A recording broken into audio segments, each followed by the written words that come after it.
दोस्तों आज मैं आपको बताऊंगा स्थलरुद्ध देश यानी कि लैंड लॉक कंट्री के बारे में। तो दोस्तों सबसे पहले हम देखेंगे स्थलरुद्ध देश क्या होते हैं। फिर हम देखेंगे एशिया में कितने और कौन कौन से स्थलरुद्ध देश हैं। फिर हम देखेंगे दोस्तों इससे बनने वाले कुछ महत्वपूर्ण क्वेश्चन, और उसके बाद हम एशिया के सारे स्थलरुद्ध देशों की अवस्थिति देखेंगे मैप पर। तो दोस्तों बने रहिए मेरे साथ इस महत्वपूर्ण टॉपिक के क्विक रिवीजन के लिए। तो दोस्तों स्वागत है आपका यूट्यूब पर पहले practice channel practice with Pankaj में। तो दोस्तों सबसे पहले आप कर लेते हैं स्थलरुद्ध देश क्या होते हैं। वह देश जिसकी सभी सीमाएं या तट रेखा सिर्फ स्थल या फिर किसी बंद सागर से, दोस्तों इस लाइन को जरूर देखना, बंद सागर से मिलती है, स्थलरुद्ध देश कहलाते हैं। इसका सीधा सा मतलब यह है कि किसी भी वह देश जिसकी सारी अंतर्राष्ट्रीय सीमाएं किसी समुद्र से नहीं मिलती, किसी भी समुद्र से नहीं मिलती, वह स्थलरुद्ध देश यानी कि लैंड लॉक कंट्री कहलाते हैं। बंद सागर से मतलब यह हुआ जैसे कैस्पियन सागर।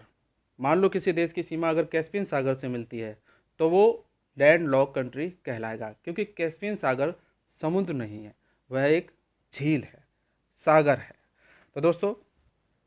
तो आइए दोस्तों अब हम देख लेते हैं एशिया में स्थित स्थलरुद्ध देश यानी कि land lock country of Asia.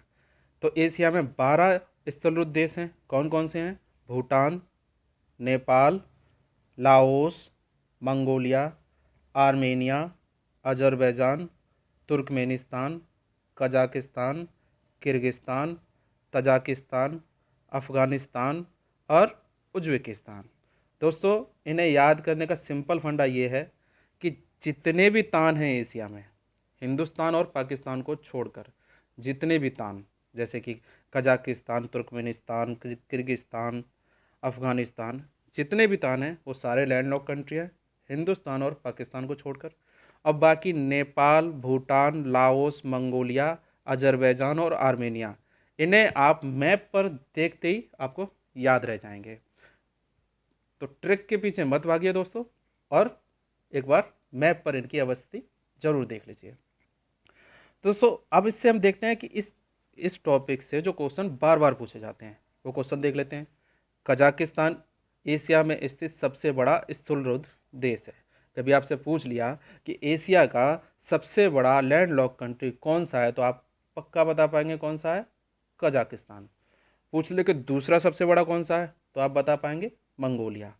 अगर वो ऐसे क्वेश्चन को पूछ ले कि दक्षिण एशिया में लैंड लॉक कंट्री कौन सा है, तो आप बता पाएंगे अफगानिस्तान।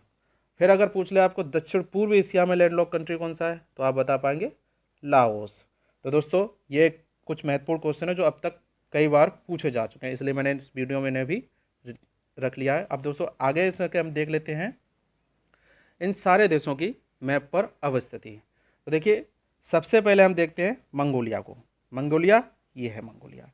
तो मंगोलिया चाइना और रसिया के बीच में, कहाँ है दोस्तों? चाइना और रसिया के बीच में है। तो ये हो गया लैंड लॉक कंट्री। इसकी कहीं से भी अंतर्राष्ट्रीय सीमाएं किसी समुद्र से मिल रही हैं? नहीं मिल रही। अब देख लेते हैं दोस्तों कजाकिस्तान। तो देखिए कजाकिस्तान, रसिया, चाइना घिरा हुआ है इधर, उज्बेकिस्तान, किर्गिस्तान इनसे, तो इसकी भी कोई सीमा किसी भी समुद्र से नहीं मिल रही, तो लैंड लॉक कंट्री। ऐसे ही आप देख सकते हैं उज्बेकिस्तान को, ऐसे ही आप देख सकते हैं तुर्कमेनिस्तान को, किर्गिस्तान, ये रहा किर्गिस्तान, आप देख सकते हैं तजाकिस्तान, आप देख सकते हैं अफ़गानिस्तान को। तो दोस्तों इन देशों की कोई भी सीमा किसी भी समुद्र से नहीं मिल रही है। अब देख लेते हैं दोस्तों यहीं पे आर्मेनिया और अजरबैजान को। देखिए दोस्तों यह है आर्मेनिया, अजरबैजान। मैंने आपको पहले बताया था किसी बंद सागर से अगर मिलती हैं, तो देखिए कैस्पियन सागर है। कैस्पियन सागर क्या है? झील।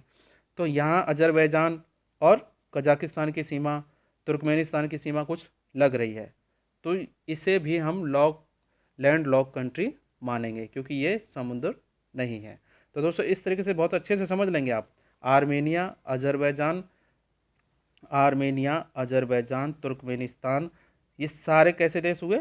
लैंड लॉक कंट्री, और इनकी अवस्थिति मैंने आपको दिखाई है। अब देख लेते हैं दोस्तों नेपाल और भूटान। इन्हें आप अच्छे से जानते हैं, नेपाल चाइना और इंडिया के बीच में, भूटान चाइना और इंडिया के बीच में है।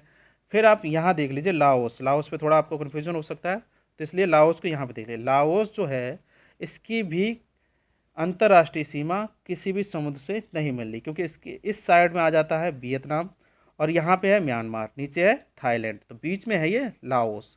तो लाओस भी एक लैंडलॉक कंट्री है। तो इस तरीके से दोस्तों मैंने आपको ये सारे लैंडलॉक कंट्री का एक क्विक रिवीजन, तो दोस्तों ये था क्विक रिवीजन एशिया के लैंडलॉक कंट्री का। मैं अपनी अगली वीडियो में आपको कराऊंगा यूरोप के लैंडलॉक कंट्रियों का एक क्विक रिवीजन। तो दोस्तों इस वीडियो की पीडीएफ के लिए आप हमारे टेलीग्राम चैनल को ज्वाइन कर सकते हैं, जिसका लिंक डिस्क्रिप्शन में दे रखा है। ऐसे ही महत्वपूर्ण टॉपिक के क्विक रिवीजन के लिए आप हमारे चैनल को सब्सक्राइब कर सकते हैं और